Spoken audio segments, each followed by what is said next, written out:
We're gathered today, we brought the whole community together to remember the life of a former student, Billie-Jo Jenkins.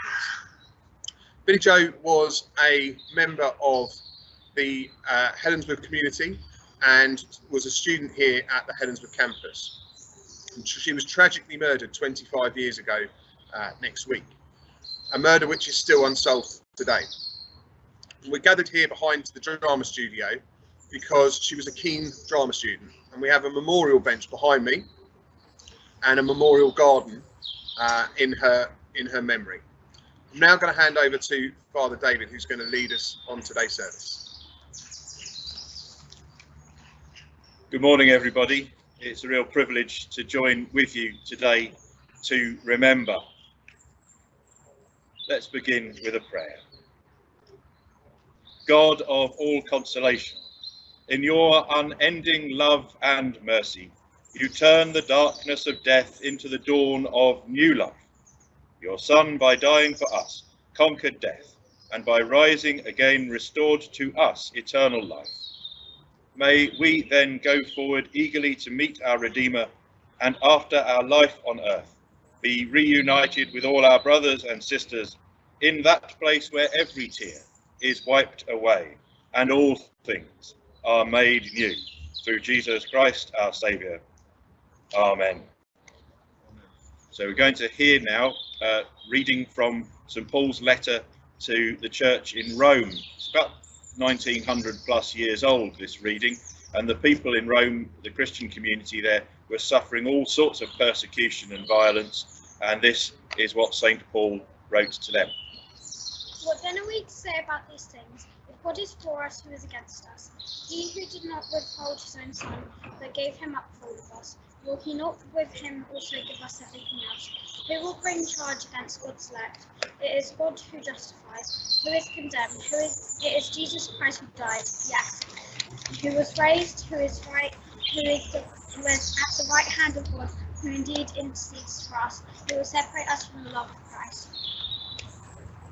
Will hardship or distress or persecution or famine or nakedness or peril or sword, as it is written, for your sake we are being killed all day long, we are accounted as sheep to be slaughtered.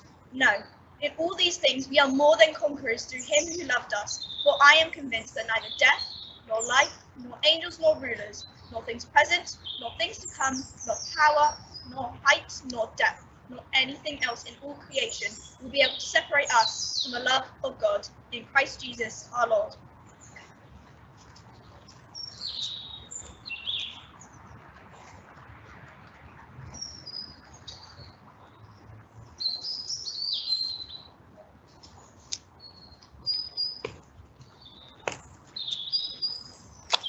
Thank you. Let us pray. God our Father, by raising Christ your Son, you destroyed the power of death and opened for us the way to eternal life. As we remember before you our sister Billie-Jo, we ask your help for all who gather in her memory. Grant us the assurance of your presence and grace by the Spirit you have given us, through Jesus Christ our Lord. Amen. Heavenly Father, you have not made us for darkness and death, but for life with you forever. Without you we have nothing to hope for, with you we have nothing to fear.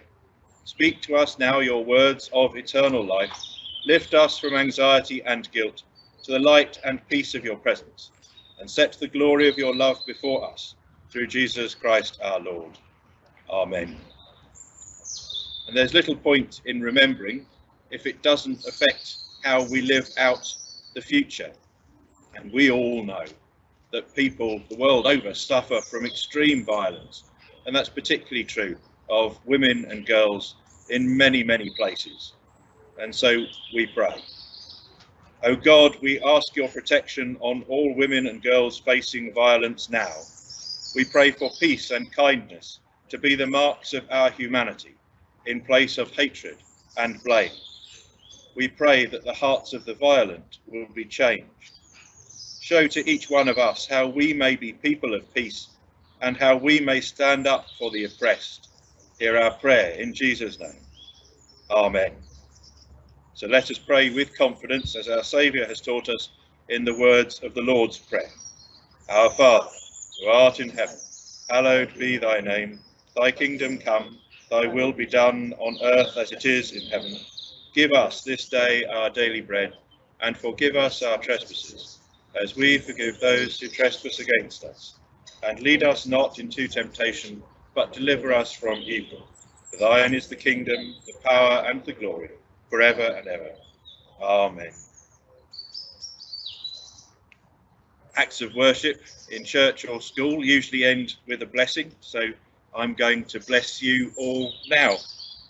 God bless you with insight to recognize violence in all its forms and courage to name it, speaking out for justice. Amen. The Lord Jesus bless you with compassion for the vulnerable and grace to stand with them, sharing his strength. Amen. The Holy Spirit bless you with a prayerful heart and power to breathe peace, transforming the world. Amen.